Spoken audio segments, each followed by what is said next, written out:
Before the video starts, I'd like to mention this is quite a lengthy video where I go over the fundamental basics of Reinhardt's kit. I'll be working on more advanced videos following this one designed just for Reinhardt mains, on things such as positioning, matchups on the enemy team and your team, and what your mindset or approach should be when you play. This video is going to have a lot of visual examples of what I'm talking about, so I'd recommend not just having it in the background, but really take in everything if you want to gain something from it. Anyways, please enjoy. Real quick, if you don't want to listen to my mumbly voice, I got you covered. I made the whole script on a public document if you prefer to learn that way. But if you are confused by anything, I would refer back to the video as I try to have most things accompanied by visual examples.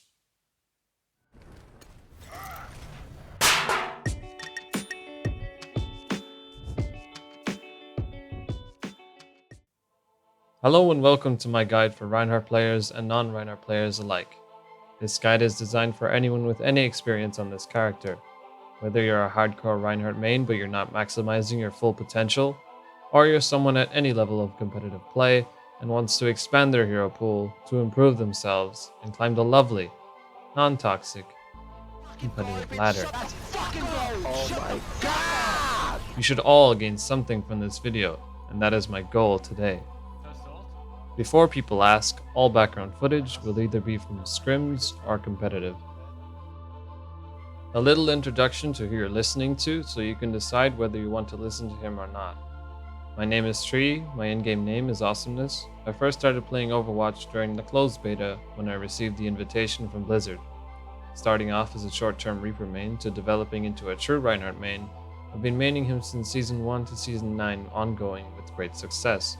I'll have my ranks for each season playing in the background. At present, I have over 260 hours on Rein, not including scrims, 2 accounts above 4K, and over 9 months of high-level scrimming experience as a main tank. I hope to maybe start coaching VODs for all ranks in the future if people are interested. Let's begin. Well, as of editing this video, and after 9 seasons of grinding, I finally hit that top 500 and I'm still going. So yeah, feels good, man. 3 general tips before we dive into his kit. Firstly, a big part of your job as the main tank is to communicate. So yes, it's time to actually talk in competitive. Especially for the people in the European servers where games can go for 15 plus minutes without anyone saying a word. Don't be afraid to be the only guy talking. Your team needs to know that they can rely on you to protect them. Call your positioning, lead your team confidently, and do the occasional call for low targets and ult tracking. One final note on communication, it's as important to listen to your team as it is for them to listen to you. Let him come. No, Awesomeness ready. Ah, shit.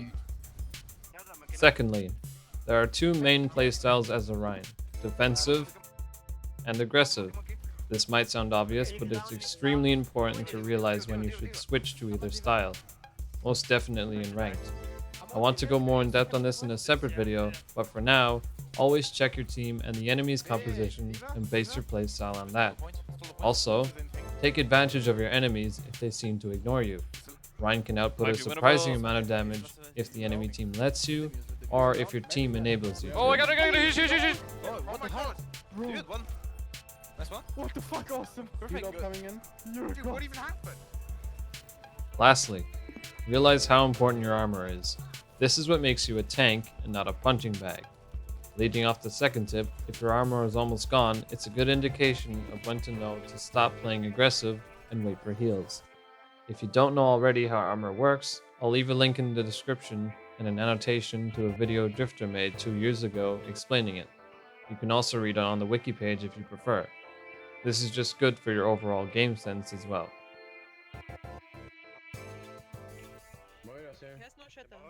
Please listen carefully. While not the most complicated ability, hammer swing is absolutely key in Reinhardt's kit. Striking the balance between swinging and protecting will be crucial when it comes to which team has the advantage in ult charge and shield health. Rocket Hammer deals 75 damage for each swing with a 5 meter range, It's important to note that the damage follows the animation, so you can continue your swing 360 degrees and still deal damage. This is why personally I use a very high sensitivity for Reinhardt. I'm dead. The best tip I can say is whenever you aren't shielding, always hold down your swing. This is important so that if anyone suddenly appears in front of you, i.e. a Tracer or a Sombra, they get met with instant damage and your second swing can come much faster than usual, and it catches a lot of people off guard. In case you didn't know already, 2 swings followed by a fire strike is faster and deals more damage than 3 swings in succession. Your main attack can be extremely effective in building up ult charge when you're in full team brawls, especially against tanky comps. But it's up to you to realize when you should and shouldn't go all out. Take the second tip from earlier into consideration here as well. When in small brawls or maybe your supports have died and you're relying on yourself, it's a good idea to keep moving towards or away from the target with your shield up. Once they get too close, swing, and once you see or hear the hit marker, immediately shield until your next swing and keep repeating this while jumping. Jumping gets rid of the speed reduction when holding the shield, so your target won't be able to escape the 1v1.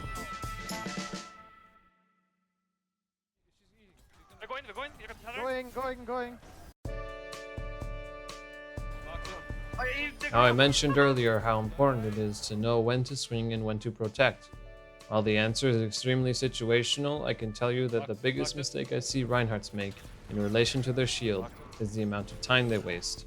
For example, a lot of people will stand in chokes waiting for their team to regroup with their shield up, thinking, I'm blocking damage so I'm doing my job. Wrong. You're wasting your shield, and once your team arrives, they will either engage without a shield, a lower health shield, or you'll have to tell them to wait for yours to recharge, and this is a big waste of time when every second matters. If you're paranoid about the spam coming through the choke, simply tell your team you're not going to waste your shield on it and not to poke or peek. On offense, save your shield only when you're moving towards the enemy with your whole team behind you. If you have a team that you can rely on to get the job done, using your shield to zone off 2, 3 or more enemies can really carry a fight. Get up in their faces and make them feel useless, while your team cleans up the rest. While putting your shield up and down quickly is good for movement, only do it if you're confident that you can avoid lethal abilities, i.e. scatter, hog hook, annonades, sleeps, etc. And don't do it all the time, because every time you do it, it delays the health regen. Another important thing, I would almost always recommend not letting your shield break, but rather put it down at a lower health. This stops the shield from having an actual cooldown, and it's very useful to have a low health shield to use whenever you need it, timing it perfectly for shatters and diva bombs mainly. If you let your shield break, the enemy team can hear it and have 5 long seconds where they can easily rush you down and shatter you without much hassle. Doing this small simple thing stops that from ever happening again. I might go more in depth on this in a follow-up video about positioning, but there are a lot of spots in defense where it's a better idea to not stand in the choke, but beside it, like here and here. Not wasting your shield, instead just sending fire strikes and charging when you see or hear them coming. Do not do this without telling your team. You'll probably get flamed if they die to spam, not knowing what you were doing. This is just a small thing, it really annoys me, but don't put your shield down right after you block a shatter. I do it here to immediately go for the charge in the corner, and I get punished for it. It's designed that way, so we gotta get used to it. I should also note, while it looks silly, flicking your shield in weird ways when people come close to you can really work much better than just standing still and looking at them. It makes it harder for the target to shoot through the shield. Lastly, on shields, your best bet against riptires if you missed your fire strike is just to do a very sudden movement milliseconds before it explodes. This obviously doesn't always work, but it's much better than anything else in my opinion. Nice, huge. Come back also.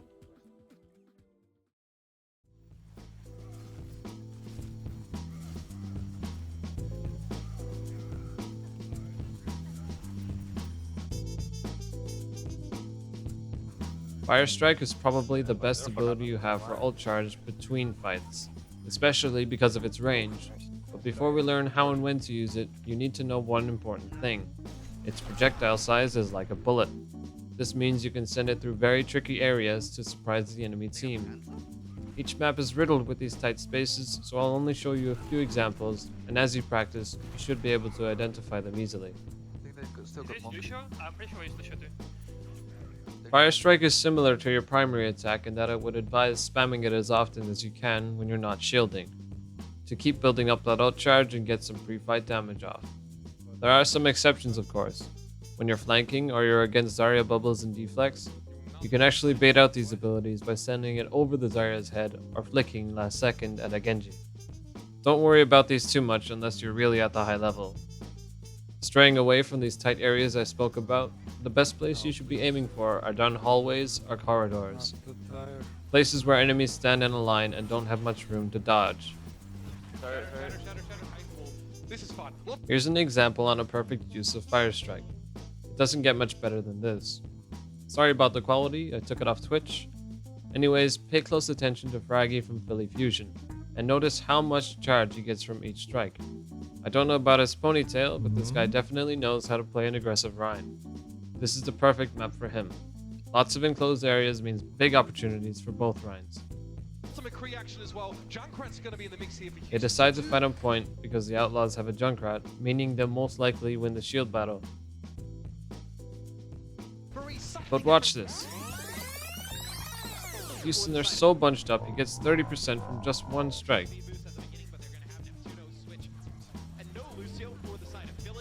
Sends in one more and he's up to 60. This is when he works with his Zarya and uses the bubble to let loose with his hammer. Gets that final 10% from the fire strike down the hallway, and there you have it. Earthshatter within 15 seconds of the fight starting. playing the Junkrat, but Philly should be able to get a lot of healing build up the Valkyrie. What? He already has an Earthshatter. How the hell? Now his use of it is quite questionable, perhaps going for the element of surprise, as Mooma only had 8%. Regardless, more on that later. Now you might be thinking, well, that was just lucky that they all went together at the same time. Which is true, it is a projectile after all. But Fraggy has done this multiple times as well as many other Reinhardts. It's hard to say it's simply luck. And hey, if they can do it in the league, I'm sure you can pull it off in your competitive games.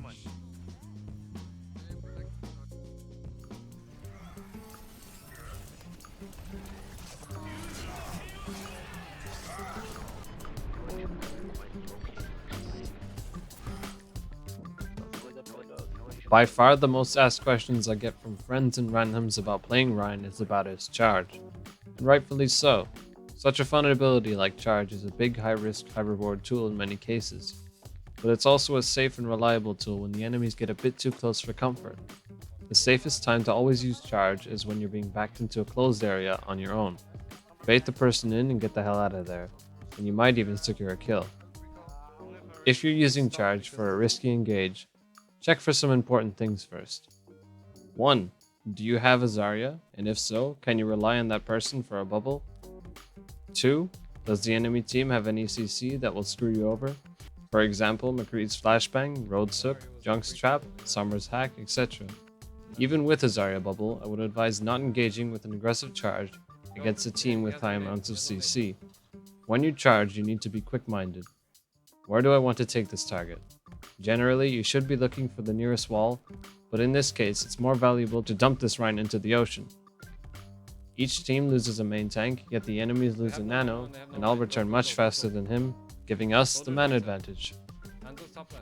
Obviously, use your charge on slept, frozen, and trapped targets, but always be smart and know where you're going to end up.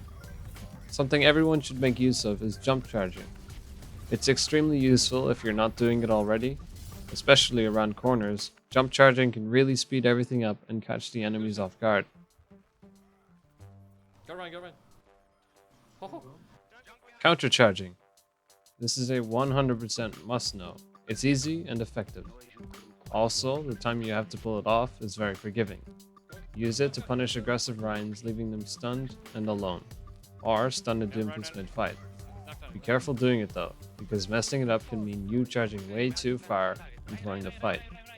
Now, other than these instances, knowing when to charge is up to you. Sometimes it can save a fight, sometimes it can lose a fight. Generally, it's easier to pull off charge in lower ranks without getting punished than it is as you go up.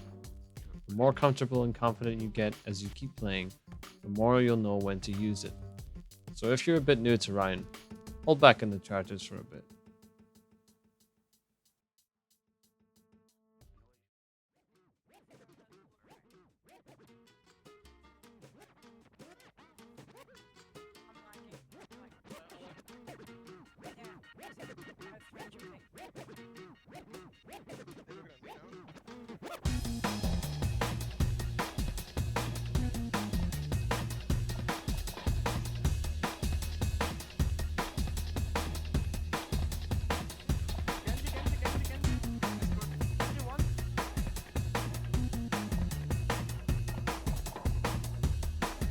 This is it. All that hard work perfecting every ability used has led up to this. I doubt I'll be able to cram all the information I have on Shatter into a single section of a video, but I'll try and cover what I feel is most important. To start with is consistency. I want to make sure all of you will be hitting fat shots every single time you have the opportunity. So be decisive and take chances. There are a lot of ults to combo with Shatter if you have them, which I will go over first. 1. Shatter Diva Bomb. This one is mostly down to the Diva. This only works against Ryan v Ryan scenarios. Your Diva has to send her ult behind the enemy Ryan to force him to look the other way. Once the bomb is about to go, shatter him. Even if he blocks yours, he dies from the bomb and vice versa. So it's crucial you do them at the exact same time. 2. Shatter EMP. Probably the easiest and simplest. Sombra EMPs and all the shields are gone. This is especially effective against bunched up comps. They have grab shatter. EMP. Ulting. Shatter. 4, 5. Run. Huge. 3. Brigitte Stun Shatter. Kinda cheap. Unfortunately, all the mind games for Ryan Shatter battles are now gone away because of this instant stun that goes through everything. But that doesn't mean it's guaranteed every time. What works for me personally is getting my Brigitte player to count down from 3 before he or she stuns. Then, just like the bomb, you gotta press Q at the exact same moment or he'll block it straight away. Magic. Stunning 3, 2, 1. 4, 5. Get the Zarya. Tie down. Leave my point. No more. Take a Take us. diva. 4. Shatter Grab. Simple, doesn't need much explanation, but really only shatter and grabs if there's no other follow-up, or if the enemies have a support ult on. 5. Lucio Boost Shatter. 2, 3. I call this not giving a fuck if there's a Rhine there. And how you pull it off is to get your Lucio to save his speed until you call for it. Then smack the Rhine out of the way and slam right past him into his team. Caution! Don't do this if the enemy has Shatter as well, because then you're just leaving your team to die. Now, one cool thing I like to do on some maps for this tactic is to use the payload almost as a jump pad. It works better on bigger payloads for obvious reasons. Can you speed like a shatter? Can you speed? They shatter Diva. Watch out for Shatter, shatter. huge. Diva. Reinhardt. Run now. Two combos I should probably mention, not as widely used, but Doomfist's Shift and McCree's Flashbang are both great for comboing with Shatter. You should be patient with your shatters, but not hesitant when you see an opportunity. Look at the enemy team and see what you need to look out for. Dive? Probably only Monkey Bubble. Try and bait it out or just wait. It doesn't last that long anyway. Also, seeing as they're playing Dive, they probably will ignore me so I can play around that. A debatable thing to quote-unquote teach are sneaky shatters. I like to test the water at least once for every game. If they catch it, then I probably won't try it again. But these are also against very high-level players. If you're in games under Master, I would 100% go for sneaky shatters. As long as you know where to go. It should always be a spot where you can charge out of, back into your team. If it isn't, then it's not a good spot. Most times you do these on defense, but you can also pull it off on offense for some maps and situations. Now that you've gotten that huge shatter, please don't mess it up. If I see one more Ryan shatter 5 people and then charge right in the middle of them, knocking them all over the place like bowling pins, I'm going to lose my mind. If you do this, it makes it 10 times harder for you and your team to kill all of them. Yes, of course, if there's a very high priority target like an ulting soldier or a Genji, or if they have a trance up, then go for it. But otherwise, just do long arcing swings, move the camera with the hammer so it hits everyone, and line up your fire strikes. You might notice a lot of Ryans tend to crouch just after the shatter to do so. It is definitely a good thing to pick up. Additionally, it's important to know how much ult charge each of your abilities gives you. Fire Strike gives around 8 to 9%, swings give 5% for each target hit, and charge gives around 20%. And why this is important is if you want to get that shatter off instantly to surprise the enemy, or if you see the opportunity. Pinning someone with 70 to 80%, you know you can flick and shatter their team while they're off guard. Nice.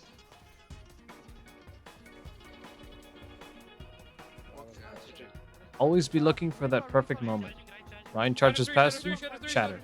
Just saw or heard the enemy's shield break, shatter. The Ryan is about to charge in to engage, shatter. I can't stress enough how decisive you need to be. You gotta do it at the moment you really feel it. Because if you hesitate for that half second, it can ruin the whole thing. And well, if you're wrong, whatever. Now that you're hitting every ability with maximum value, you'll get it back in no time. And finally, it doesn't always have to be huge.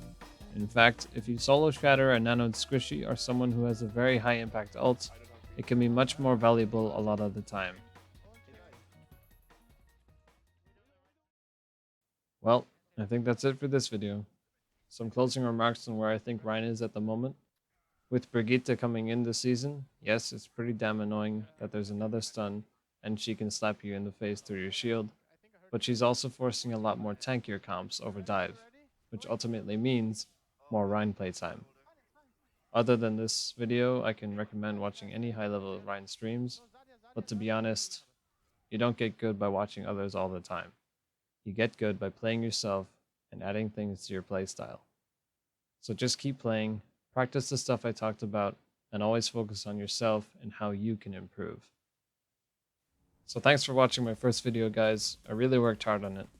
Any specific questions you can leave down below. All feedback is welcome, positive or negative. And if you like, sub or share this around. I genuinely really appreciate it. So yeah, thanks guys.